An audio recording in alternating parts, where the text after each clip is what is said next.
comment here states gun control laws don't control anything. Oh, and let's go ahead and preface this by saying this is not to bully or harass. This is strictly for educational purposes, TikTok. Follow the comment back and you'll see that Mr. Gun control laws don't do anything is forced birth. That is correct. I am both against gun control laws and pro-life.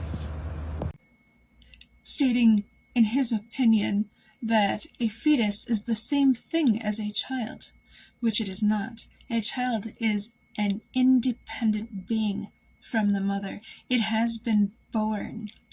Yeah, I don't see the word born in this definition of child. The word individual is not seen in this definition. Maybe other definitions prove your point? Now, I know this isn't the definition of child, but if a child has to be born, how do you conceive a child? Now let's look at the definition of fetus together, shall we? An offspring of a human or other mammal. Interesting. What does offspring mean? Oh, it's a person's child. You also made the argument that a child is an individual, which I would argue is not the case at all, because children, even outside of the mother's womb, heavily rely on their parents in order to survive on basically everything. But I know by individual you meant like attached to the mother's body, and in the case of that, I would still argue that this is a bad argument, considering that why does it matter who they're attached to for them to be considered alive? I noticed how you didn't bring up attached to another child when you said attached. You brought it specifically to the mother. And I want to ask, what is the difference between being attached to the mother's body and being attached to the body of another child, like in the case of conjoined twins?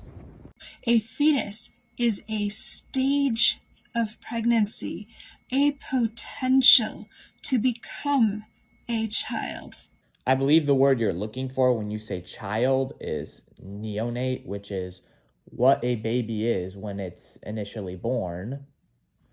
And in reality, child is a lot broader than neonate. You're a child all the way until you're 18 years old. You're a neonate when you're very recently born. At the stages where abortions take place, a fetus is closer to a parasite that cannot live outside of the body. Not being able to live outside of it does not make it anything close to a parasite, because in order for it to be a parasite, it would have to cause direct harm to the mother's body. And while fetuses can do that, sure, generally speaking, they do not. And they can also provide some benefits, which a parasite cannot.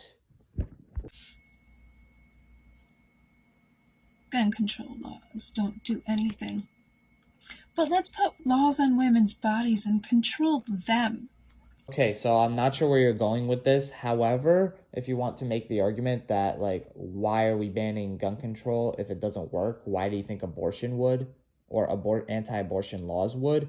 And the reason for that is because in the case of gun control laws, the criminal doesn't care about the law. It's a criminal. In the case of abortion laws, I do not believe that most women who seek abortions are criminals or have any sort of intent of committing a crime. Therefore, I think laws on that would actually work to some degree. Meanwhile, I do not believe that putting laws on criminals will work, because murder is already against the law, and you don't see criminals caring about that, do you? Women who are being forced to give birth to men with guns, because gun control laws don't do anything. Look up the statistics, would you, on how many pregnant women are murdered by guns because they have abusive men in their lives. And it's not like they can have an abortion, because people like you who think that gun control laws don't do anything still want laws on women's bodies. The contradiction is real. I couldn't back out, not without providing the evidence, not without the actual education. This is by Harvard.